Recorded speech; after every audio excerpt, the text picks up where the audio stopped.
الرجيم بسم الله الرحمن الرحيم يا أيها الذين آمنوا أنفقوا مما رزقناكم من قبل أن يأتي يوم لا بيع فيه ولا خلة ولا شفاعة والكافرون هم الظالمون۔ اللہ نے فرمایا اے ایمان والو، جو رزق ہم نے تم کو عطا کیا ہے اس میں سے خرچ کرو اس دن کے آنے سے پہلے جس دن کوئی تجارت کام نہیں آئے گی، نہ کوئی دوستی کام آئے گی، نہ کوئی سفارش کرنے والا ہوگا۔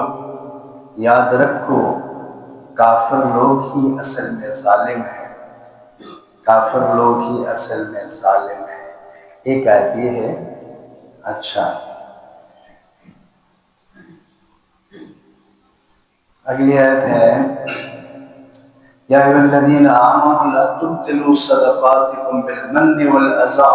اے ایمان والو، اپنے صدقات کو احسان جتلا کر لوگوں کو اذیت دے کر تباہ مت کرو، اس آدمی کی طرح جو لوگوں کو دکھانے کے لیے صدقہ کرتا ہے حالانکہ اس کا اللہ پر ولا بالیوم الآخر، ورنہ آخرت پر ایمان ہوتا ہے۔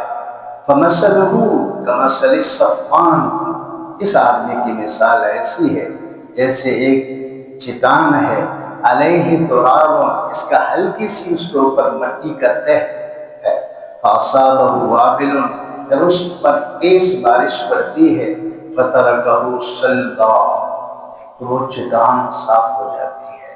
لا یقدرون علی شیء مما کسبوا، وہ کوئی قدرت نہیں رکھتے ہیں اس چیز کا جو انہوں نے کمایا۔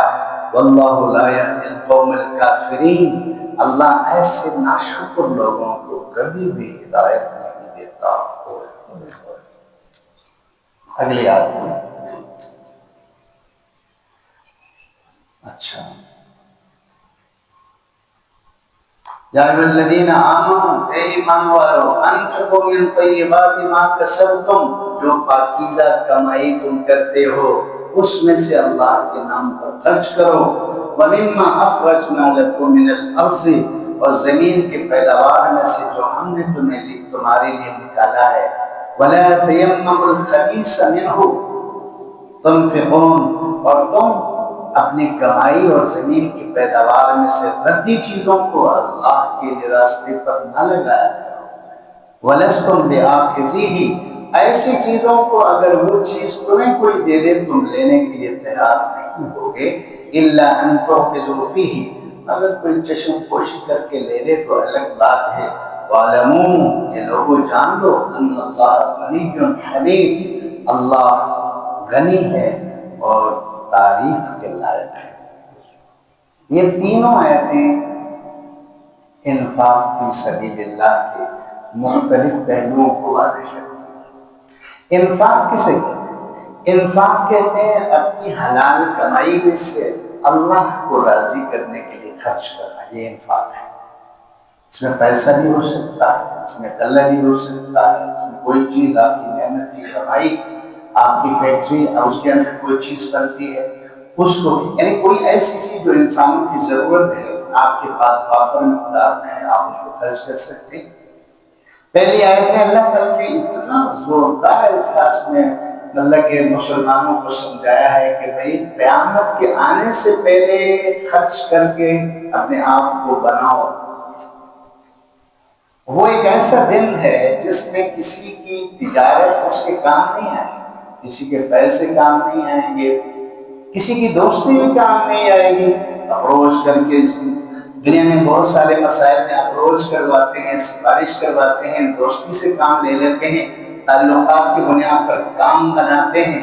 اللہ کی عدالت میں یہ ساری چیزیں ختم ہوں گی۔ اسی لیے اللہ نے فرمایا کہ تم صدقات، خیرات، زکوٰۃ، جو مال کے ساتھ وابستہ چیزیں ہیں، انسانوں کی ضروریات ہیں، ان کو میرے نام پر دیا کرو گے، ان کو میرے نام پر دیا کرو، تمہارے اس دینے کی وجہ سے آخرت کے مسائل حل ہو جائیں گے، دنیا کے مسائل بھی حل ہوں گے۔ حضور صلی اللہ علیہ وسلم نے فرمایا زکوٰۃ دے کر اپنے مال کی حفاظت کرو، زکوٰۃ دینے سے آپ کی مال کی حفاظت ہو جاتی ہے۔ سب ہیں صدقات خیرات کر کے اپنے مریضوں کا علاج کرو۔ حضرت جب یہ اسپتال نہیں تھے، ڈاکٹر صاحبان نہیں تھے، لوگ کیا کرتے تھے؟ لوگ بیمار ہونے کے بعد صدقہ کرتے تھے، لوگ ٹھیک ہو جاتے تھے۔ سست بیمار پر بکرے کو ذبح کرتے تھے، اللہ تعالیٰ شفا دیا کرتے تھے۔ ہم نے خود دیکھا ہے بھائی، یہ کوئی لمبی دور کی بات نہیں کر رہا۔ اللہ کے نبی صلی اللہ علیہ وسلم فرماتے ہیں کہ زکوٰۃ دو گے تو تمہاری مال کی حفاظت اللہ کریں گے، اس کے اوپر ڈاکہ نہیں پڑے گا، چوری نہیں ہوگی، ضائع نہیں ہوگا، اللہ تعالیٰ اس کی حفاظت کریں گے۔ اور دوسرا کیا ہے؟ صدقات خیرات دینے سے آپ کے بدن کی بیماریاں اللہ تعالیٰ دور کریں گے، گھر والوں کی طرف آنے بیماری کو اللہ روک دیں گے، اولاد کی طرف کسی نقصان کو آنے نہیں دیں گے۔ الصدقہ تطفئ البلاء، حضور نے جو فرمایا ہے یہ صحیح بات ہے جو آپ چھوٹی سی سنتے رہتے ہیں کہ صدقہ بلاؤں کو ٹال دیتا ہے، روک دیتا ہے، دور کر دیتا ہے۔ تو وہ بلائیں مصیبتیں دنیا میں اور آخرت میں اللہ انفاق کی وجہ سے دور کر دیتے ہیں۔ اور دوسری آیت میں جو آپ نے سنا، اس میں جو نا اللہ نے فرمایا کہ بھئی اگر آپ صدقہ کرتے ہیں، زکوٰۃ دیتے ہیں، کسی کے ساتھ مالی مدد کرتے ہیں، تو پھر کیا کریں؟ پھر اپنے آپ کو احسان جتلانے سے بالکل پاک رکھیں، نمائش سے اپنے آپ کو دور رکھیں، دکھاوٹ سے اپنے آپ کو دور رکھیں۔ یاد رکھو مال کی عبادت بہت پسندیدہ عبادت ہے، لیکن اس عبادت کے نیچے شیطان سب سے زیادہ اٹیک کرتا ہے۔ آپ زکوٰۃ کے پیسے تقسیم کر رہے ہیں نا، آپ کو تک کی بات ہے وہ آپ کو خراب کرنے کی کوشش کرے گا۔ اس لیے آپ پرواہ ہی نہ کریں، اس سے اپنے آپ کو بچا کر، یہ چھوٹی چھوٹی چیزیں ہیں، دکھاوا چھوٹی سی چیز ہے لیکن ہمارے لیے تباہی ہے، نمائش چھوٹی سی چیز ہے ہمارے لیے بربادی ہے، دکھاوے کے لیے نہیں، اذیت کے لیے نہیں۔ یعنی آپ کسی کی مدد کرنے کے بعد اس کو اور کوئی تکلیف نہ دیں، اس کے ساتھ احسان جتلا کر اس کو بار بار جو ہے اس کے اوپر اپنے کیے ہوئے احسان کا ذکر کر کے برباد نہ کریں۔ اللہ تعالیٰ نے یہاں جو ہے فرمایا کہ ایک چٹیل ایک پتھر ہے، اس کے اوپر ہلکی سی مٹی کی تہ ہے، اب اگر تیز بارش ہو جائے تو پتھر سے وہ مٹی ختم ہو کے نیچے گرے گی۔ فرمایا کہ اسی طرح دکھاوے کی وجہ سے، نمائش کی وجہ سے اور اذیت کے ساتھ صدقات خیرات کرنے کی وجہ سے پیارو اللہ اس مالی عبادت کو ٹوٹلی ضائع کر دیتے ہیں۔ اسی لیے تو اللہ نے فرمایا کہ جو بندہ احسان جتلاتا ہے، نمائش کرتا ہے، دکھاوا کرتا ہے، اس کا نہ میرے اوپر ایمان ہے نہ آخرت پر ایمان ہے۔ اللہ نے سنا دکھاوا کرنے والا، احسان جتلانے والا، اللہ تعالیٰ اس کا ایمان ہی نہیں ہے، اس کا نیکی کون سا ہے قبول کرو۔ اسی لیے مسلمان جب مال کو صدقہ کرتا ہے تو بڑے کھلے دل سے کرتا ہے، خوش ہو کے کرتا ہے، اللہ کو راضی کرنے کے لیے کرتا ہے۔ اسی لیے نبی کریم صلی اللہ علیہ وسلم نے فرمایا اللہ خود سخی ہے، سخی کو پسند کرتے ہیں۔ لن تنالوا البر حتى تنفقوا مما تحبون، اللہ نے فرمایا نا تم اس وقت تک اللہ کے محبوب نہیں بن سکتے جب اپنی پسندیدہ مال کو اللہ کے لیے خرچ نہیں کرو گے۔ یقینی بات ہے، آپ نے پیسہ کمایا ہے، بڑی محبت ہوتی ہے اس سے، اسی سے جب اللہ کے نام پر خرچ کرتے ہیں، یہ آپ کے اندر اللہ کی محبت کی نشانی ہے۔ اگلی آیت میں اللہ تعالیٰ نے فرمایا کہ اللہ تعالیٰ کے لیے اگر خرچ کرنا ہے، جس چیز من طیبات ما کسبتم، پاکیزہ اور حلال چیزوں کو اللہ کے نام پر خرچ کرو۔ حرام مال کا صدقہ، سود کے پیسوں کا صدقہ الٹا عذاب ہے، ثواب کہاں ہے؟ وہاں تو الٹا عذاب ہے۔ اللہ تعالیٰ پاک صاف ہے، اللہ تعالیٰ خوبصورت ہے، اللہ تعالیٰ طیب ہے۔ وہ چاہتے ہیں کہ میرے بندے بھی میری طرح پاک صاف اور طیب چیزوں کو میرے نام پر لگایا کریں، کمزور اور ردی چیزوں کو اللہ کے نام پر نہیں دینا۔ اور اللہ نے خوبصورت بات یہ فرمایا کہ میرے بندو ایسی چیزوں کو میرے نام پر مت نکالا کرو، اگر خدا نہ خواستہ کوئی آپ کو دے دے آپ وہ نہیں لیں گے۔ اسی لیے جب آپ زکوٰۃ کسی کو دیتے ہیں یہ بتا کر نہ دو کہ زکوٰۃ کے پیسے لینا ہے آپ نہیں، اس کو میری طرف سے آپ کے ساتھ تعاون ہے رہے، رمضان کی میری طرف سے شاپنگ کریں. آپ نیت کریں زکوٰۃ کی، بتانا نہیں، نیت کر کے زکوٰۃ کی، اور اس کو دیتے وقت گفٹ کہہ کر دیتے، اس کو کہتے ہوئے تعاون کہہ کر دیتے، اس کے ساتھ کوئی میری طرف سے آپ کو گفٹ ہے، تو آپ کی زکوٰۃ اعلیٰ درجے کی ادا ہوگی. لیکن کسی کو بتا کے دینا کہ بھائی یہ غریب یہ زکوٰۃ کے پیسے لینا، میں نے خود مستجاب مسجد میں کھڑا تھا 3 سال کے بعد.